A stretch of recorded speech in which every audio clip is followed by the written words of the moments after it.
Yep. So since that game, we haven't seen him. I think part of it is, you could go, if you're selling it, if comps on him right now are 80, 85 on eBay, you're taking 15% off of that. So you're probably in the 70 range. Whereas, you wait a month, you can bring it in and it's $100 towards a box, singles, towards whatever you want on there.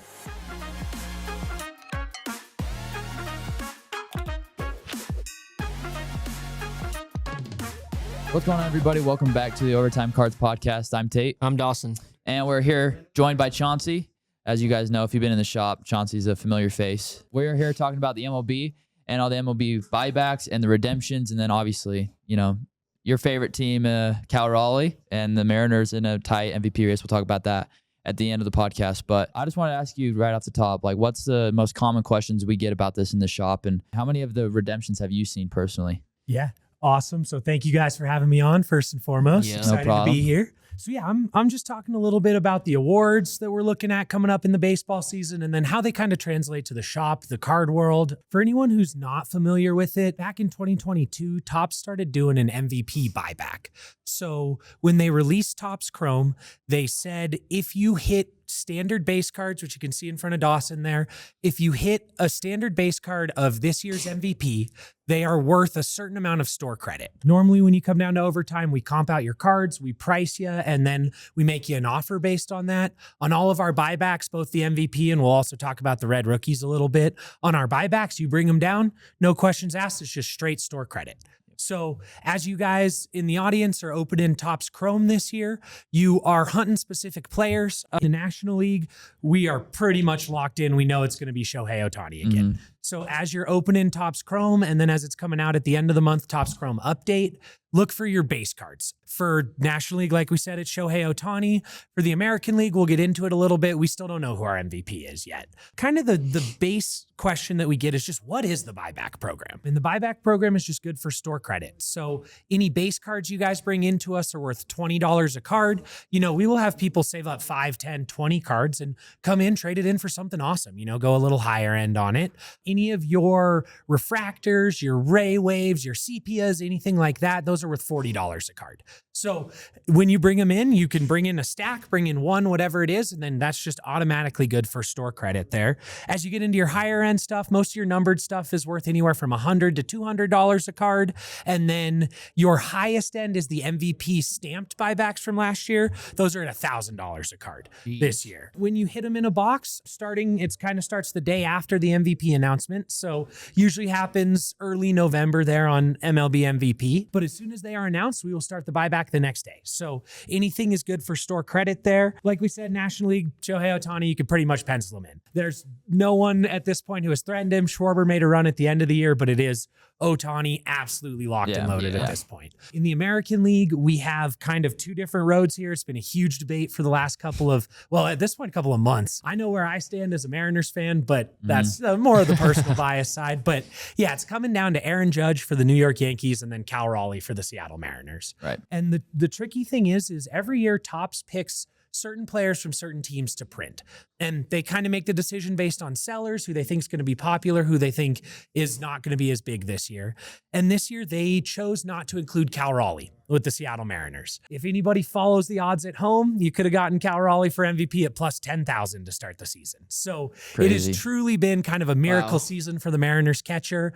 But it does throw a wrinkle in. If Cal wins the MVP, we currently do not have any of his buybacks on the market just because they do have to be Topps Chrome of this year. If Cal ends up winning it, we are anticipating that Topps is going to load him up in the Chrome update that comes out. I think it's October 29th. And then he will still be eligible for buyback. We just won't, I think, see as many out on the market as we do if Judge ends up winning it, just because Aaron Judge has been in this run of Chrome and then he will be in update as well. But we're just getting Cal in kind of one of those.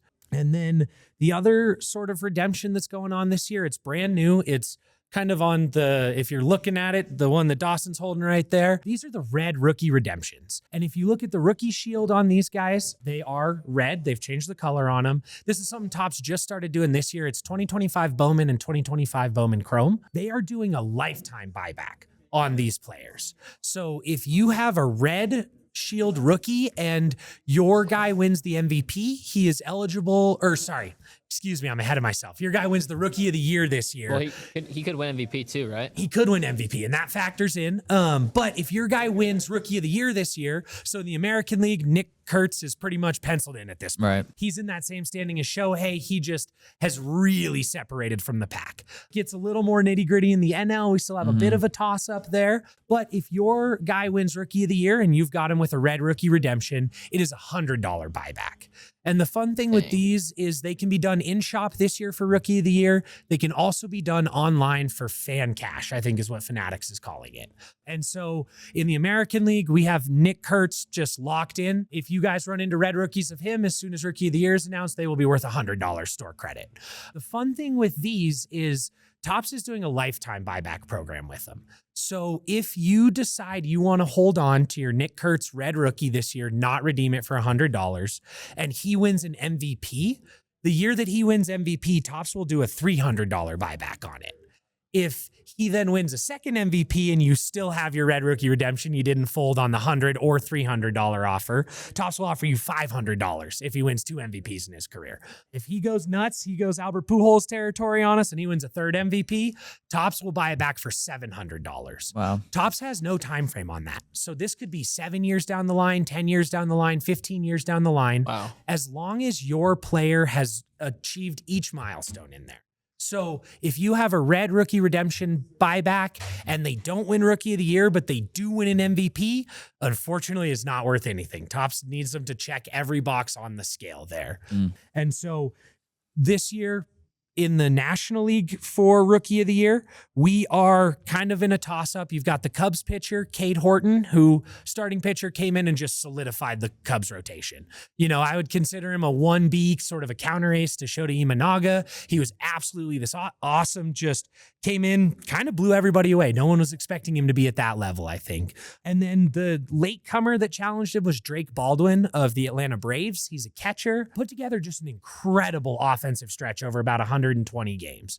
So it's coming down to those guys. With them, I would say that at this point, Cade's probably the favorite with the Cubs. And I think a big part of that is just how much stability that he provided the team. You know, when you look at the Cubs down the stretch, they needed marquee starting pitching to get them into the playoffs. And Cade did that. And so I think that he is probably your front runner in the National League.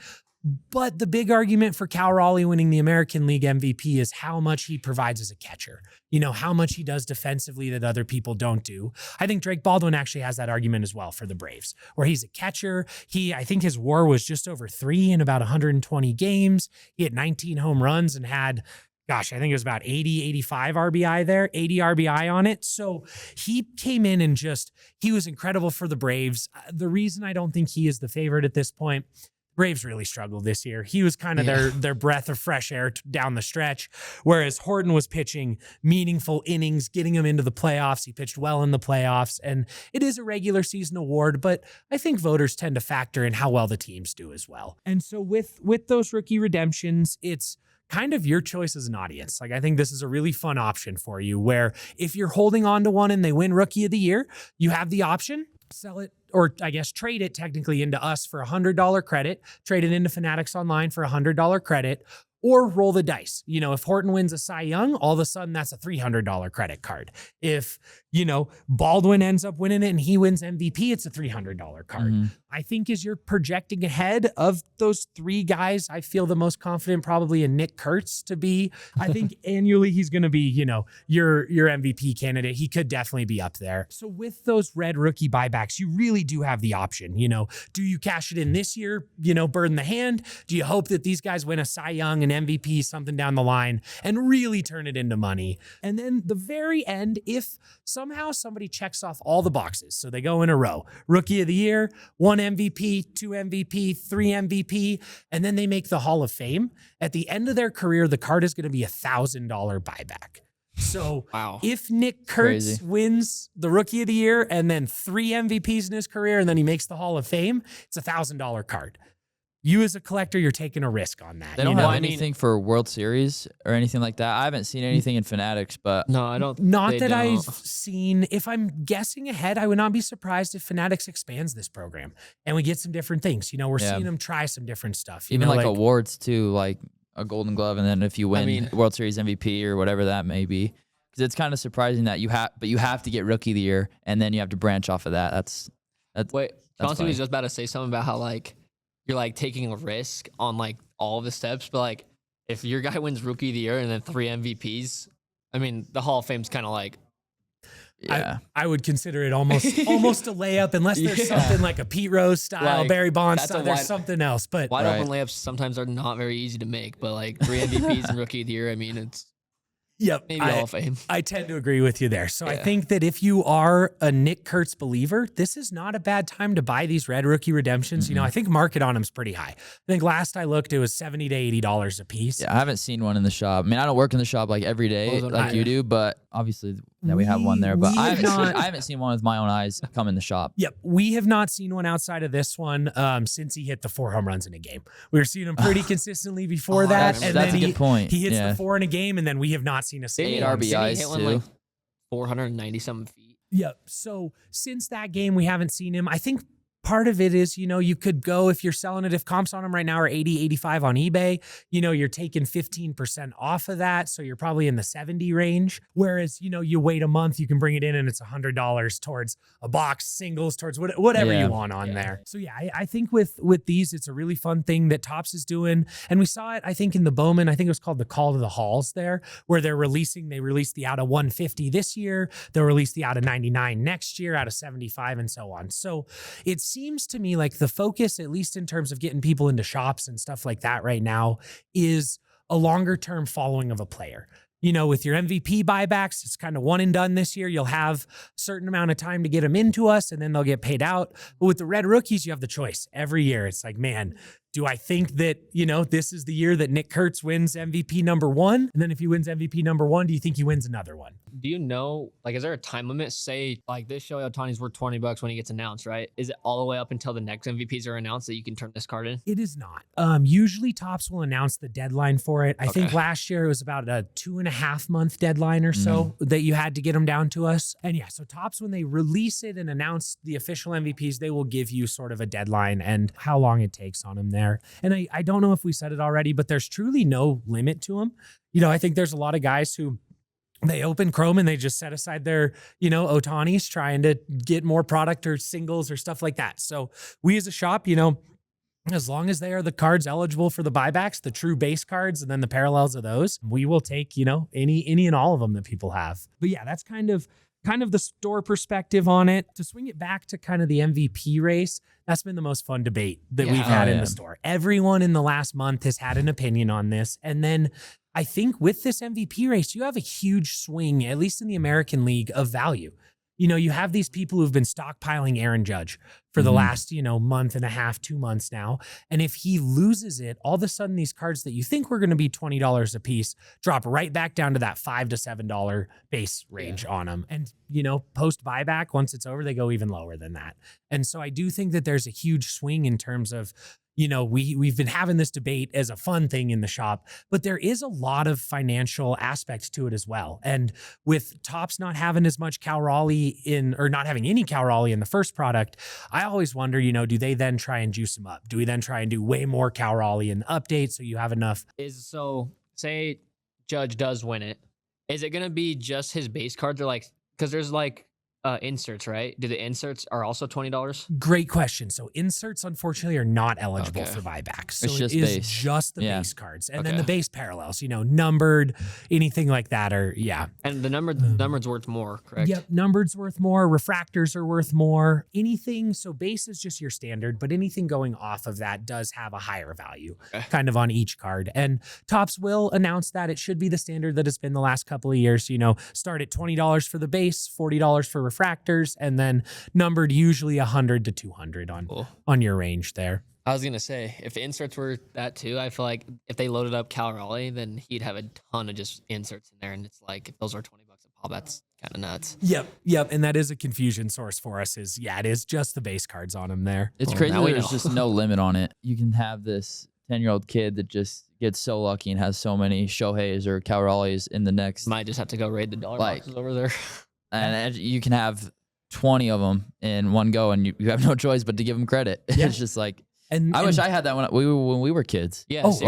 absolutely. If Yeah. I had can't. if that was a thing, dude, I had just kept all my base cards around. I put them in my binders and just Yeah. never even looked at them. Yeah. And even at this point, we see collections in the shop that have previous year's MVPs. Like we just went through a shop box that had 2023 MVPs and we were looking at it going, man, if they had just brought this in, they've got like 700-800 in store credit just right here. But I don't know if they just hadn't seen it, got the box late. But we do see that from time to time where somebody has a previous year's MVP and it's like, man, we missed that. You know, Yeah. and then we've had some funky MVPs during the buyback. You know, like Paul Goldschmidt was, I think, our first.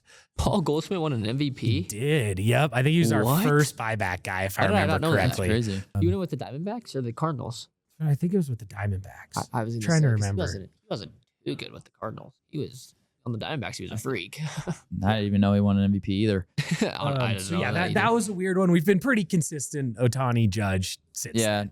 Who do you think wins MVP? I have no, like, I don't really care at all because my team sucks. But I've been to Yankee Stadium 3 times, so I'm kind of a Yankee guy. But also Cal Raleigh also is also in the NLCS, so or ALCS. Sorry. Yeah, that's what I don't, because Judge plays for the Yankees, but one of them's still playing, and Well, that's also Cal the Raleigh. Yankees, the But Yankees are just a huge market. well, that's what I mean. the Like their Mariners market aren't. size is obviously going to promote him more if they were still Exactly. playing. And say I don't know. I think Raleigh should win it, Yes, but I boy. think Judge probably will win it. I want them both to get the trophy. If I could stomach a tie, I'd vote co-MVPs, but Yeah. I'd rather lose than tie personally. Oh yeah, me too. I think that Judge has almost been so good for the last several years that we have forgotten just how good he is. I Mhm. think that with Judge, the argument for Cal Raleigh is less statistical and more what we see with our eyes. Mhm. You know, because Cal has him in home runs and RBI. Yeah. That was it. Judge had him everywhere else. Judge was a full point, I think 1.1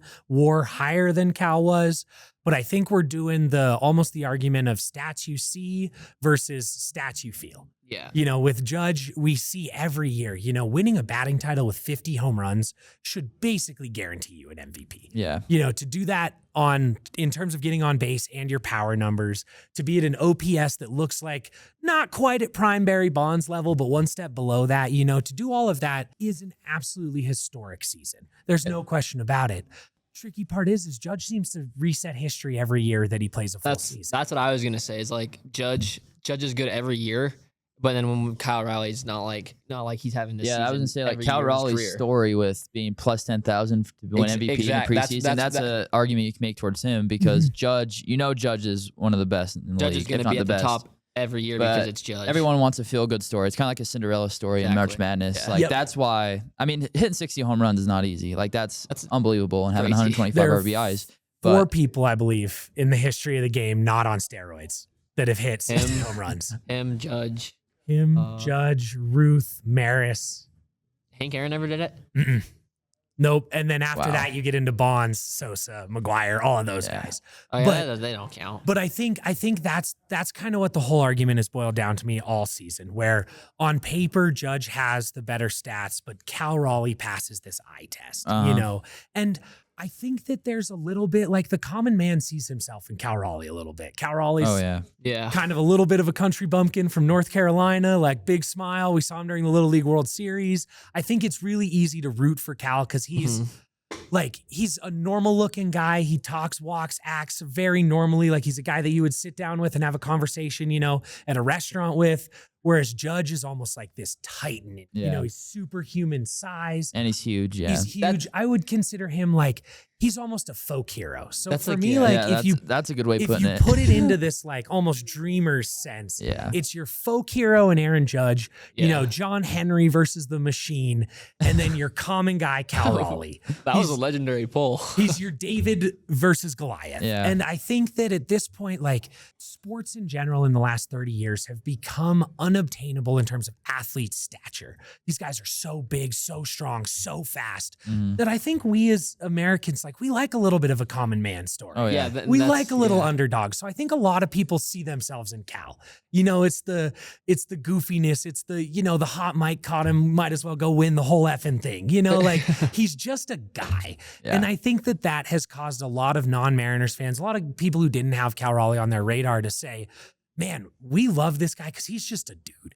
You know, Aaron Judge is Hercules reborn. You know, he's a Greek hero. Yeah. Cal's a guy who'd probably be bucking hay bales if he wasn't great at hitting a baseball. You know, and so I think that there's a lot of, you know, we root for that guy. We see ourselves in that guy. And like rooting is like people root and have to root for Aaron Judge every year because sometimes he's just so far ahead that like they can't root for anyone else because it's just not going to happen. When there's actually a guy fighting for that competition, you see this guy that's never up there, and then you have the guy that's always up there. It's like people tend to root for the underdog that's never there. Yeah. So like I feel like Cal Raleigh's going to get a lot of, like he's going to get obviously a lot of real votes, but he's going to get a lot of Cinderella story votes too. So. Yeah, and I think he gets a lot of love. I think there's just this sense, and especially around the Mariners right now, of history with this team. Yeah. You know, I haven't been to the ALCS since 2001. Well, Chauncey, thank you for taking the time to come on the podcast and explaining how these work, because there's been plenty of questions that we get in the shop, and it's been very helpful. So appreciate you coming on. Absolutely, you guys. Thank you for having me. And if there are any other questions, you guys call the shop. We're always happy to help answer them or anything like that. But yeah, buyback and rookie redemption will start the day after awards are announced. So come down, see us, bring us some nice base cards. We'll get you guys all taken care of there. Make sure you guys subscribe and like, and so you guys stay up to date with the future podcasts. And we have a lot of cool episodes coming up. So make sure you guys click that bell so you guys get notified whenever we drop podcasts. So we'll see you guys in the next one. Peace.